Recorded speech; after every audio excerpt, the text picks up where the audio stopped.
I turned down driving an ARCA car and potentially driving some NASCAR races because it wasn't being done right. The business wasn't right.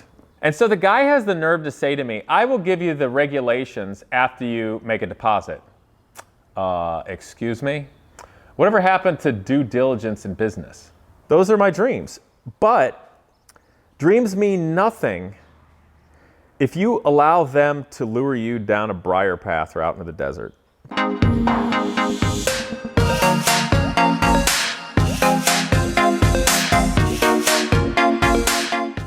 What's up, people? Today I wanted to talk about the realities of what it takes to become a professional racing driver. And specifically, I've got an interesting story from you right now from behind the scenes of something that happened to me. And two, the reason I'm doing this is because I still get a lot of young people that reach out to me who want to become a professional racing car driver, and they want to know what do they have to do that, whether it's go to school or drive something, or they write me about Genius Garage saying that they're young and they want a shot to be a race car driver and they want to drive our cars. And going back through that list, I felt it was important to make this video kind of again and share new information that would be interesting from the story I have for you behind the scenes relating to IndyCar and NASCAR, okay? You're gonna love it. But also for those young people out there, they need to know that racing is not a sport in the same way that things like basketball and football and baseball and golf are. It just isn't. It is just as much, if not way more, about business and marketing than it is actually being an athlete. I'm sorry, but it's true. I'm gonna get into that. So the first thing is, Genius Garage does not offer opportunities for young people to become race car drivers. That's not what this is about. This is an opportunity, an educational place where people can come together to learn fabrication and engineering and have practical skills as a team. Frankly, we go to races and actually compete with a car or a vehicle very little. Once, twice, just a few times a year. But we spend many, many, many hours coming together as a team building engineering related projects. So that's what Genius Garage really is. So there are no open opportunities for young people to come in to try to become a professional race car driver. That's not what this is. It's an engineering discipline. And frankly, if we were going to have a young person have the opportunity to drive and get better, it would be purposeful to help augment them as an engineer or a fabricator or a mechanic so that they would be useful at testing things. That being said, we've got a lot of students that like to go out and then do track days and race karts and work on that on their own. And if they find a professional direction within that in the future, that's great. So I just wanted to mention that. But racing's a business.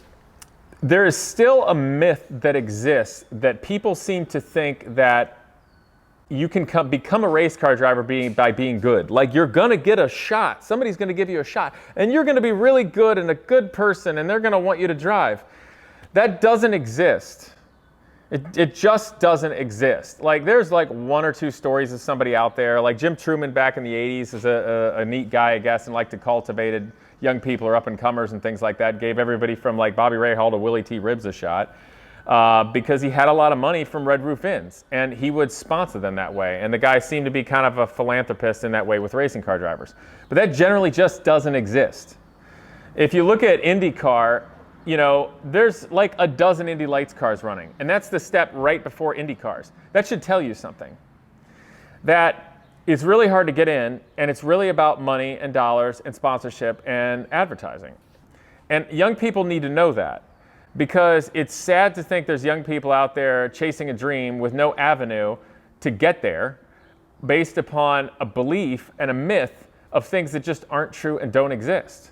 And the other thing that's kind of sad to me that they still sell, but you don't see as much, is like these driving schools. They're like, come to our driving school, spend a bunch of money and do our series. And at the end of the year, if you do really well, we'll give you a scholarship to come back next year and race. Okay, well, first of all, even if you get one of those scholarships, you still have to get a crap load of sponsors and stuff to continue to race. So even if you're really good and you're the one person that gets that after spending probably all the money you had and then some, you still need to come up with more.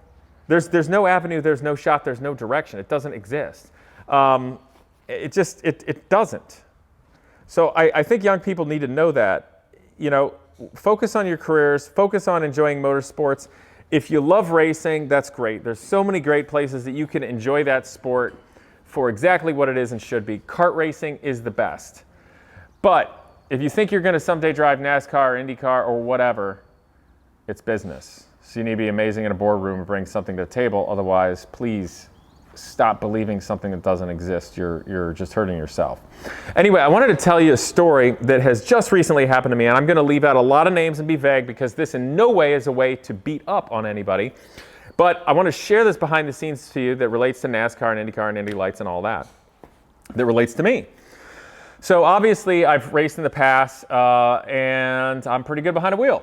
Whether it's open wheel, closed wheel, race car, kart, doesn't matter. And I did that by being an awesome wrench and mechanic and building my own things and not throwing money in a big flaming hole that is racing and giving away to somebody else. It's like I had to build something and keep it as an asset. I always drove used equipment. I was very good as a mechanic and wrench and very good as a driver to not beat up stuff. And then when I wanted to sell it and move on, I wouldn't end up in a giant hole, so to speak. And that's how I've done what I've done.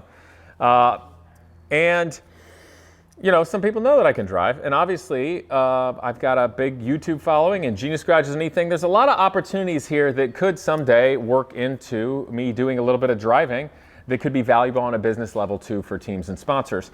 And somebody I've known for a lot of years, really connected in the racing world, knows a lot of people, gave me a call, and he said, Casey, do you remember years ago when Genius Garage first went to Indy, and I was talking to you and said you should run an Indy 500 someday?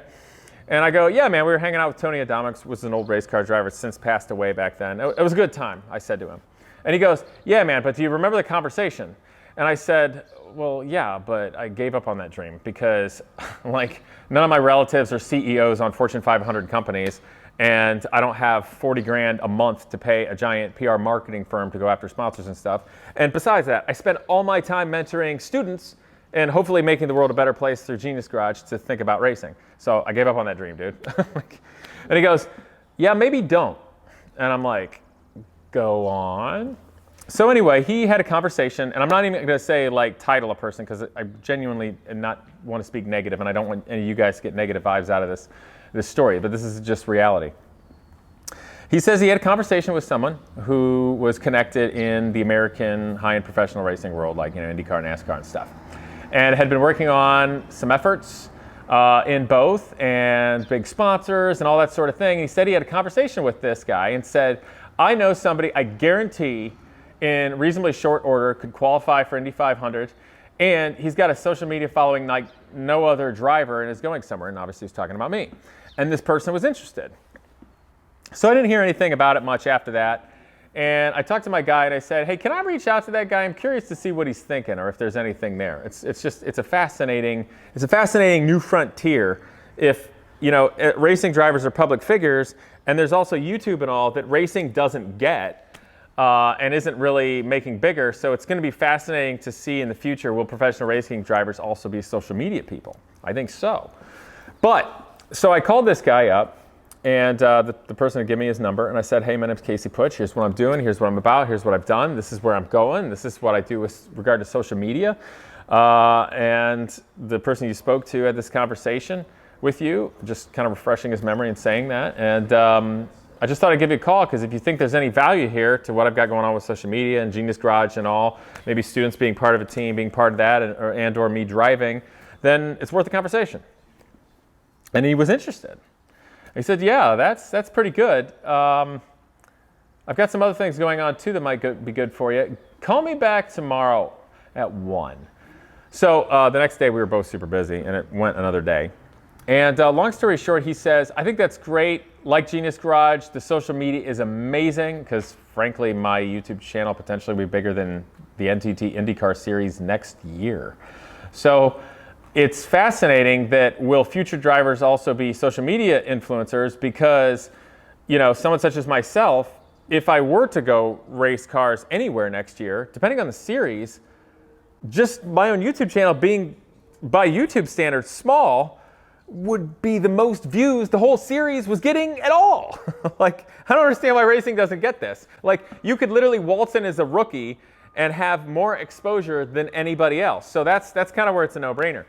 And obviously he saw this and we talked about it. And like, if I ever did any professional driving, Genius Garage students have to come along. Like, the whole purpose of OB is like, can we forward careers with young people? Otherwise, I'll just stay here and mentor. It's just as fun, right? So he was super into it, and I was going to send him an email this past weekend, just talking about more about what I'm all about, Genius Garage and social media and the builds I've done and racing and what I've raced and all that. And we'll talk further. Maybe there's a sponsor that wants to get behind it. And so one of his people calls me within a few hours after that. And they've got, I'm still going to keep this very vague. They do NASCAR stuff too, and ARCA, which is the step right below NASCAR. They're still NASCARs, but they're just slightly down on power. They're still making 700 plus horsepower. They're still rocking fast.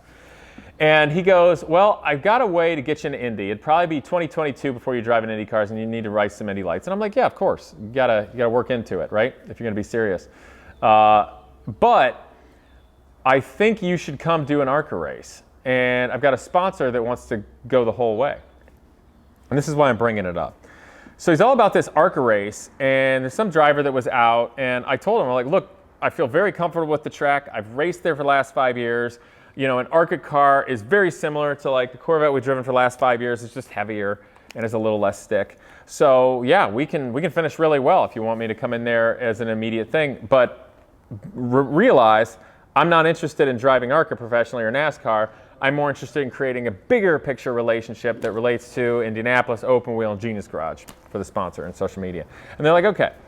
So they start really kind of pushing me to do this ARCA race. And I'm like, okay, well, if you want to talk about it, I need to know what the rules and regulations are, what I have to bring, seat, safety gear, what the licensing is to make sure it's all on point. And they're like, well, we got a sponsor and they're taking care of the vast majority of it. It's just a little bit if you want to run it. I don't know, we'll probably have less than 10 grand to run the race, which by large racing standards is not a lot of money. And for just the YouTube channel alone and vlogging that race would be worth this small amount of sponsorship extra bring to the table. So it's something you could do in relatively short order, perhaps within just a week. So I said, let's do that. But they were getting really hot to trot. They wanted me to sign. They're like, we want to deposit right now with a credit card. And I'm like, hold on, Skippy. And this is where young people need to pay attention. Legitimately this past weekend, I turned down driving an ARCA car and potentially driving some NASCAR races because it wasn't being done right. The business wasn't right. I could have easily just made a deposit and find a sponsor to cover that, but it's still time and money. ARCA is not a direction I want to go. NASCAR is not really a direction I want to go as of now. It doesn't better Genius Garage. So I saw no value to it. And I said to the people, I'm like, look, I love racing as much or more than the next race car driver. We all do, otherwise we wouldn't be here. But right now the business doesn't line up, and you guys need to give me a few days to see if there's a way for us all to put this together that makes sense. Besides the fact that even if we don't do this, I'm more interested in a long-term relationship that we can do something much bigger together. And that's the whole reason why I'm frankly considering this idea. And the one guy was really nice. And this is where it gets fascinating, though. The other guy that I talked to initially, he's text messaging me, trying to get the deal done, get a deposit, make this happen. And I'm like, hold on. I need to know the ARCA regulations. Can you please send me the regulations or a link to them so I know all the other costs and all the other logistics and everything associated to make it happen? And the guy says to me, and this is a red flag, and I think young people need to know about stuff like this. He goes, I will send you the regulations after you make a deposit. Okay. Well, first of all, they sent me one paper relating to this deposit, and how it outlined it didn't even outline what they were telling me verbal, that the deposit was refundable. Okay, well, refundable up to what point? And of course, the paperwork doesn't say it's refundable. So I gave them a bullet point list of everything to get the business. So you guys start seeing where, are they really working fast to make something happen, or are they just trying to hook you and get you in there for their own personal gain? That's kind of the question. And so the guy has the nerve to say to me, I will give you the regulations after you make a deposit. Excuse me? Whatever happened to due diligence in business? See, that's the moment where a person or a driver needs to set their emotion and heart aside of trying to go for a goal or a dream or build something like Genius Garage and just look at the business and what's happening, because that was a major red flag. And I wanted to write to him a longer thing and said, dude, what do you think, I'm stupid? Basically, but you can't do that. So I simply wrote back, that doesn't work for me. Business is business. Guess what? Within 30 seconds later, he texted me a link to the ARCA regulations. That's another red flag that he capitulated that quickly. It says to me that he was trying to use a sales tactic. So I'll give him the benefit of the doubt there again. Because keep in mind, the only real interest I had for doing this ARCA race, this NASCAR race, was to start a big long-term relationship with them, relating to a bigger sponsor that wants large social media outreach, that would want to be involved with racing, that has much bigger media than just racing can do alone, with the driver and with things such as Genius Garage that's into it for the long haul and betterment. That's why I'm interested. So that'd be like Indy Lights, IndyCar, Genius Garage. Get it? Not ARCA. So he sends me that, and I'm looking at the regulations, and I look up what it takes to get the license. It's no big deal to get one. It's money, but it costs more than I was thinking. I'm like, that's another cost. And then I look at the safety gear requirements. I'm like, well, we're going to buy all this crap and this stupid seat for this one race. And I'm starting to look at it. I'm just like, you know what? No. There's no sense in doing this ARCA race. And basically, they're holding a carrot in front of my face for the idea of doing long-term business. So I'm going to punch out. I'm going to do it respectfully. So next morning, promised the guys good communication. And I called the one dude who's more into the NASCAR stuff, the second guy, which is the third person in this conversation. I'm trying to keep names out of it, guys. And I said, I really appreciate the opportunity, but I was looking at it, and business-wise, this just doesn't make sense. Really enjoy the opportunity. I think it'd be great to create a lasting relationship with this team, make something happen for the future, Genius Garage relationship, and that's what I'm interested in. But doing this one lone ARCA race just doesn't make sense on a business level. So thank you. And he was really cool and really respectful. And then I was going to call the other guy, which is the first guy relating to racing that I called with this whole thing. And I told him the same thing. And I said, well, I hope this doesn't sour you for us talking further about doing something bigger and long term. As you mentioned, your sponsor's big and wants to have a huge social media outreach and go somewhere bigger, maybe like IndyCar, Open Wheel, Genius Garage. Get it? Bigger picture stuff. And obviously, if you wanted me to come on and do some driving, you need to step into Indy Lights. And I said, well, let's talk about a conversation with all these things. And he goes, well, yeah, no, it was really just for that one race. If we were going to do that, it would be for that or IndyCar. If we're going to do Indy Lights, we'd have to buy a car, and we're not going to do that. And I'm just like, man, you see, I would like to tell this story with names and everything right now, but I'm trying to be very respectful because I'm not trying to beat him up. And I know this is a little bit vague, but that was the moment where all my concerns of them just dangling a carrot in front of my face, thinking I'm some buffoon kid, starry-eyed kid that can drive well with a big social media outreach, and that's all I am, and they just want to capitalize off that in the short term. That's basically what they thought and they were going for. And I just think that's very small thinking from business people, because that doesn't go very far. Like, are you guys not thinking about building something big? Like, what are you doing?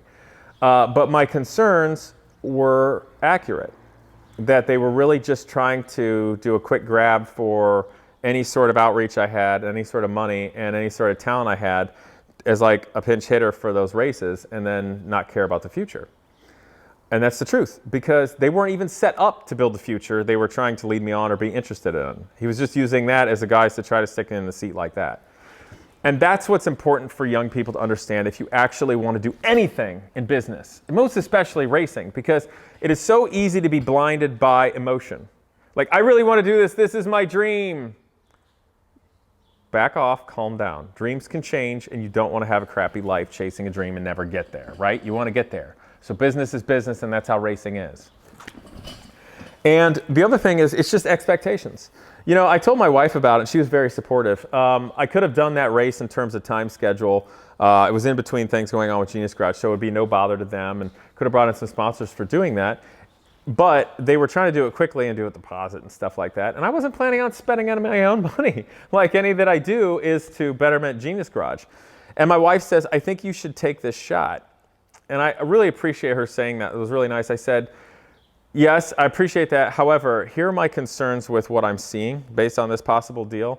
And I don't know if it's the right thing. She wanted me to take the shot, and that was very sweet and nice.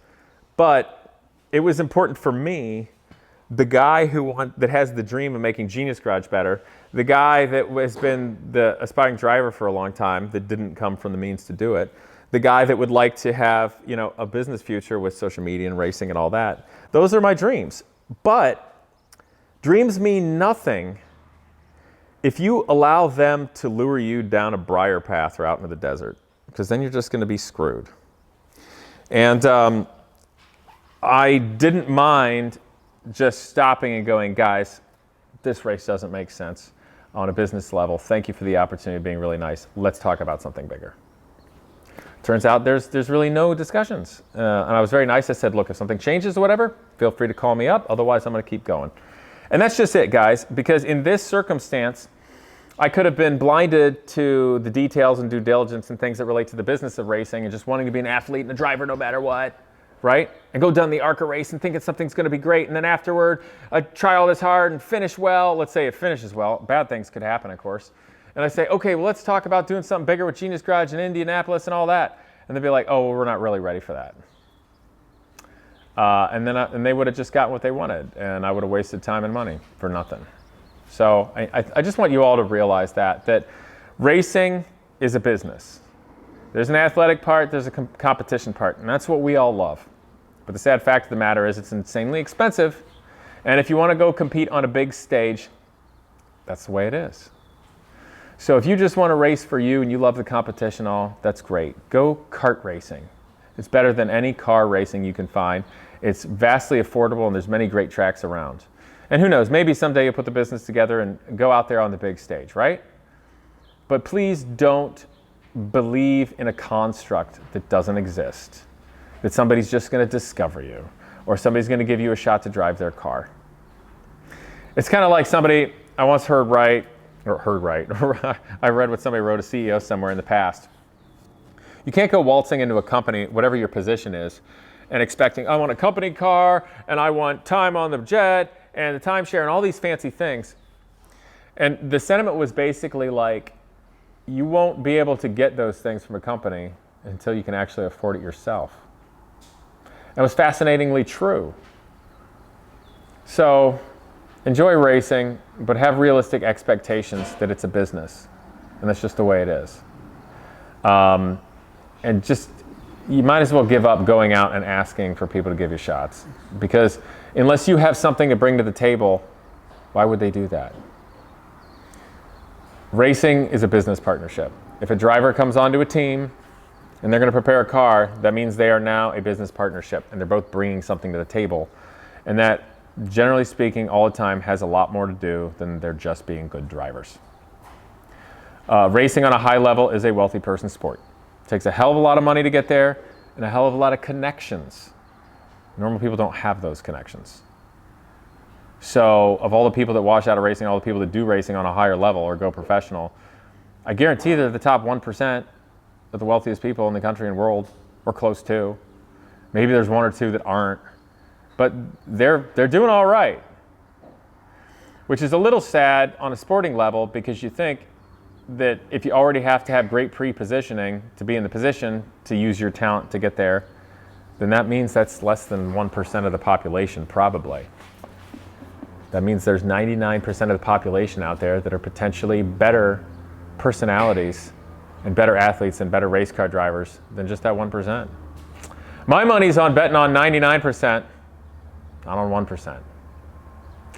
But nothing negative about saying this, guys. It's just a heart-to-heart, real world discussion for those young people out there that aspire.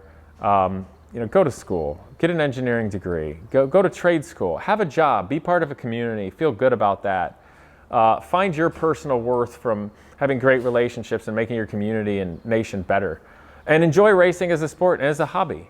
And if by chance someday in the future you can put that together in a business way to go play on a big stage, well then that's awesome, because that means you're a worthwhile person that cares about your community and nation and has done something worthwhile. And you're not just going to be some trust fund baby punk that drives a race car that nobody likes.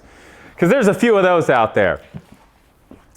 Anyway, guys, I hope it's good food for thought and my story wasn't too vague for you to get what was going on. But for everybody that's involved, if you see this story and you may or know one of the people involved or are one of the people involved, I think highly of all of you. And I hope we all get to do something great in the future. See you next time, everybody. I hope you enjoyed today's video, and naturally that you will subscribe, but please click that bell so I can continue to bring you wholesome and entertaining automotive content.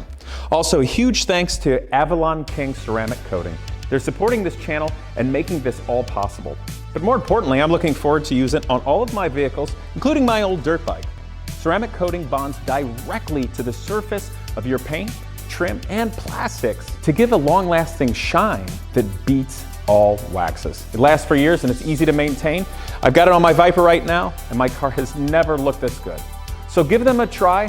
Again, thanks for watching and I look forward to see you next time.